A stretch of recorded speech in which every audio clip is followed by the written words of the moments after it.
Supreme court के आदेश और शिक्षा मंत्री धर्मेंद्र प्रधान के आश्वासन के बाद भी नीट परीक्षार्थी जो लाखों की संख्या में हैं, उनकी परेशानी कम होने का नाम नहीं ले रही है।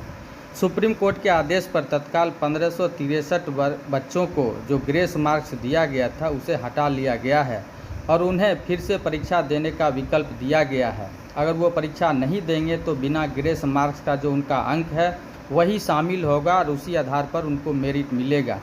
इसके बावजूद जो कोर्ट में के याचिकाकर्ता ने जो मांग की थी कि पेपर लीक हुआ है और इस लेकर काउंसलिंग पर रोक लगाई जाए, तो तत्काल कोर्ट ने, जो सुप्रीम कोर्ट में आज सुनवाई हो रही थी, उसने काउंसलिंग पर रोक लगाने से मना कर दिया।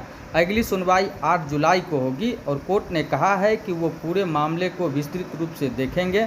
कोर्ट के पास पूरा अधिकार है, वो कोई भी आदेश पारित कर सकती है, लेकिन तत्काल काउंसलिंग पर रोक लगाना सही नहीं है। बताते चले कि आज 3 याचिका पर सुनवाई हुई, जिसमें एनटीए की तरफ से सुझाव दिया गया कि वो ग्रेस मार्क्स को वापस ले रही है। कोर्ट ने उसमें हामी भरी है। इसके साथ ही जो अभी शिक्षा मंत्री फिर से बने हैं धर्मेंद्र प्रधान, उन्होंने भी बयान दिया है और कहा है कि सुप्रीम कोर्ट का जो भी आदेश होगा उसका पालन किया जाएगा और अगर कोई दोषी होता है तो उसके खिलाफ सख्त कार्रवाई होगी। धर्मेंद्र प्रधान ने ये भी कहा कि पेपर लीक की जो शिकायतें कही जा रही है वो सही नहीं है, कहीं से भी पेपर लीक नहीं हुआ है। लेकिन बताते चले कि पटना में आर्थिक अपराध इकाई ने कई अभ्यर्थियों को पकड़ा था और उसने स्वीकार किया था कि उसे एक दिन पहले ही पेपर मिला था और इस मामले में पटना में एफआईआर भी दर्ज हुआ है।